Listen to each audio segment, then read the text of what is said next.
ES Audio. From the Evening Standard in London, I'm David Marsland, and this is the Leader Weekends. Every Saturday, we bring you a bonus episode of our business podcast, How to Be a CEO. This is a cut-down version, so hit the link in the show notes to hear the full thing, or search your podcast provider for How to Be a CEO. There are new episodes every Monday morning. Mindfulness, meditation, yoga. Three things up until fairly recently we only associated with monks, although seeking some kind of spiritual awakening. Humanity has been meditating for thousands of years, and I think that Western society has lost that. These days, though, all three have never been so accessible, and awareness of the benefits of each is only growing. People are recognizing that mindfulness, breathing, meditation actually has not only like a mental health element to it, but it actually helps physical health. Russell Glass is CEO of Headspace, the app teaching users how to meditate through exercises which can be as short as a minute long. But in a world now flooded in various forms of self-help advice, inspirational life coach gurus, and health kick routines, how do you go about selling the simple notion of being more mindful? Everybody whose life you change talks about it and brings more people into the fold. And that's, I believe, how ultimately we will change the world. So take a deep breath in through the nose and out through the mouth. And let's begin with where this significant rise in awareness of mindfulness actually came from. I think there's a few reasons for it. I think it's true. I think what we've seen over the last really 3 years since the pandemic started is a dramatic increase in the awareness of mental health being an issue that everybody needs to be thinking about. And then the accessibility through solutions that, entrepreneurs and CEOs like me and others around the world recognizing the problem have brought to market. And similarly, it feels like the concept of meditation has gone from something only done by monks to something that's accessible to everyone now. What do you think has prompted that transition as well? It's funny. I think that the notion of meditation being something that was only done by monks is a little bit of a popularization of meditation. But humanity has been meditating for thousands of years. And I think that Western society has lost that at some point in time, but a lot of the Eastern societies have never lost it. I think what's happened is through the work that our founder, Andy, has done, and I think others, you see things like yoga becoming a more popular thing to do these days. People are recognizing that mindfulness, breathing, meditation actually has not only like a mental health element to it, and it really helps create stability and resilience, but it actually helps physical health, right? We see evidence of lower blood pressure and higher HRV and protective nature for things like developing dementia, right? All of these things that we're starting to discover through science that humanity has known for thousands of years. And so it's a wonderful reawakening. It's not even an awakening. It's a reawakening to the power of the mind and the power that we have, and we've evolved as humans to manage the ups and downs of life.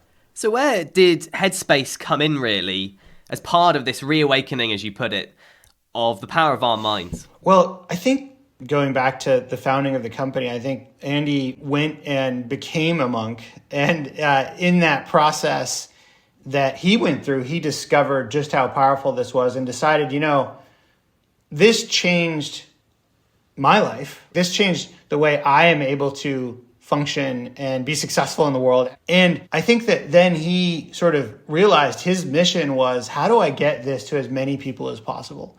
How do I help as many people understand the power of mind and mindfulness and meditation to transform their lives? My journey on meditation started in about 2014. I sold my company to LinkedIn. I was really struggling. I just had a new baby. I wasn't sleeping well. I had some imposter syndrome. I had some anxiety. I didn't really feel like I belonged at the new company in a full way. And Jeff Weiner, the CEO of LinkedIn at the time, brought Andy to LinkedIn to talk about the power of meditation and mindfulness. And so I downloaded Headspace. I started to learn how to meditate. I started to learn how to have a little more control over my mind. And I got to tell you, John, the impact on my life was staggering. I became a different husband, a different, person at work, a different dad, because of my ability to calm the mind, because of my ability to let things kind of flow, feel just fine about the anxiety I was experiencing and let it go. It was so impactful to me that now I kind of understood what Andy was talking about. I think that was an early part of my journey in wanting to be, part of spreading this to the world. Can you just explain how it happened, really? Because it blows my mind, and that's what really got me intrigued, really. Yeah, no, it's a great point, because I think a lot of people think, okay, I'm gonna meditate. I'll take 10 minutes aside a day or whatever it is, and I'll meditate, and then I'll start to feel different. And my experience was that I actually didn't feel anything for a few weeks. I was meditating, I was learning how to sort of control my mind, but nothing changed. And then about 2 to 3 weeks after I began my meditation practice, I was in a meeting. There were a number of people talking, and they were saying things that I recognized would trigger my anxiety, would trigger the stress response that I would feel. And it didn't. And that's when it clicked for me. What was happening was I was having the same response, right? I was having the same recognition, but I was able to watch myself have that response. I was able to sort of step aside from it and realize, oh, I'm feeling anxious right now. And let it go. It's fine to feel anxious, but not get absorbed by it. And that difference is really what mindfulness is all about. It's recognizing feelings, it's allowing those feelings to happen, but it's not getting yourself fully absorbed by those feelings. It's allowing you to just put them aside.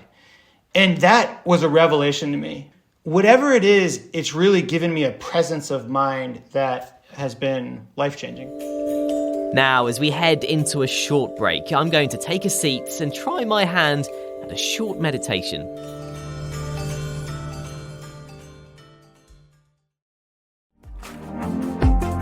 And obviously, sitting in the seat of CEO comes with its fair share of challenges, I can imagine. Can you talk us through some of the toughest things, really? Perhaps the challenges that have made you think, I need to take a 5-minute breathing exercise to get through this? Yeah. Well, I mean, look, we all have been going through an incredibly disruptive time over the last 3 years, right? So it's not just me. In so many ways, what I go through is nothing compared to what a lot of the world has had to go through over the last 3 years. So, let's caveat all of this with that. But I think that as a leader today, we're having to manage through difficult times. We see an incredibly polarized population from a political standpoint. We see, obviously, being in the middle of or hopefully on the tail end of a global pandemic, wherever you want to put us, there is the sort of worries about being ill. There are the worries about your close family getting ill. There's always like a sub-process running about, is what I'm doing safe right now, right? That we've never had to think about before. And that adds another layer of this. There's climate change, which is leading to all kinds of mental health issues. Right now, we're, in a very complicated macro economy, which is creating stressors and anxieties and worries. Am I going to have a job? Am I going to get paid? Inflation is running hot. So what I'm getting paid isn't paying for as much. All of these things as a leader, we have to take on in some ways because, in our case, we've got 1,200 employees that are all thinking about these issues, right? And so I spend quite a bit of time as a leader thinking about how we create an environment for success when the world is more complicated than it's ever been. The most difficult part of my job right now is just how complicated the world is that we're operating in, and the need to be sensitive to that, to be compassionate, and support our people as much as possible. What's the way of doing that then, Russell, from your experience? What sort of solutions have you found in that respect? We have things we call mind days. Every other Friday, we shut down so that people can catch up on life. People can recover from the work day. And, all the evidence, the tests that have gone on, Microsoft did a great one in Japan, there have been others, demonstrate that the 4-day work week, right, reducing the total number of days of the week, actually doesn't hit productivity at all and is incredibly effective in terms of, increasing people's happiness and success. Then if you go to sort of the middle level, it is things that we do to create support structures for our employees. So for instance, we have mental health coaches that we provide for our employees.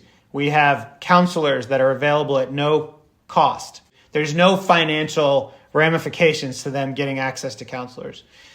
And then at the micro level, we do things to help people from trainings. So we have a program called Superhuman, which helps people think about how their calendars are organized, help people think about creating more brain power throughout the day. How do you take mindful breaks? As an example, not having your iPhone right next to you frees up brain capacity. So little things like this that research have shown, it's actually run by a group of neuroscientists out of Berkeley, this program. So, these little things you can do to free up brain power, we're training our teams on to help them, continue to build resilience and have capacity. And of course, we do quite a few meditations. That was Headspace CEO Russell Glass. For more interviews, news and analysis, head to standard.co.uk/business or pick up the Evening Standard newspaper. How to Be a CEO is back on Monday. We'll see you then.